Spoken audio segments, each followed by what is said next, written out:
ఉన్నాడు. ఇక్కడ దద్దమ్మ నాయకత్వాలు ఉన్నాయి. తమిళనాడులో దమ్మున్న నాయకుడు ఉన్నాడు. తెలంగాణలో దమ్మున్న నాయకులు ఉన్నారు. తెలంగాణ రాష్ట్ర బీజేపీ తేల్చి చెప్పింది మనకే పొత్తులు వద్దండి. ఇక్కడికి మళ్ళీ మేము ఎవరితో మాట్లాడాలో మేము చూసుకుంటాం, ఇదే మా అధిష్టానం చూస్తుంది, ఇట్లాంటి పూచుకోలు కబుర్లు చెప్పలా. ఎవరితో పొత్తొద్దని చెప్పింది వీళ్ళే, అధిష్టానం కూడా ఓకే అయింది. చివరిలో మళ్ళీ కిషన్ రెడ్డిను లక్ష్మణ్ కలిసి మేము జనసేనతో పొత్తు పెట్టుకుంటామంటే సరే కానివ్వండి అన్నాడు.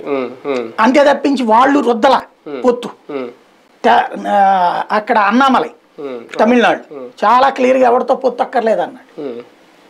ఏఐఏడిఎంకే బీజేపీ తర్వాతన ఎన్డీఏ కూటమిలో రెండవ అతిపెద్ద భాగస్వామి పక్షం అదే, ఇంకెవరు లేరు అక్కడ. అట్లాంటి దశలో అతను మేము ఒంటరికి వెళ్తామన్నాడు. ఓకే అని చెప్పారు, వెళ్తున్నాడు. బెంగాల్లో 18 పార్లమెంట్ సీట్లు గెలిచింది ఫస్ట్ టైం జీవితంలో బీజేపీ. 18 మంది ఎంపీలు మార్చేస్తున్నామని చెప్పాడు అమిత్ షా, కొత్త వాళ్ళని పెడతాం అన్నాడు. మరి ఇన్ని చోట్ల ఇంత సాహసోపేతమైనది తీసుకుంటూ ఆంధ్రప్రదేశ్కి వచ్చేటప్పటికి ఇది చెయ్యాలి అంటే ఎక్కడ లోపం ఉంది?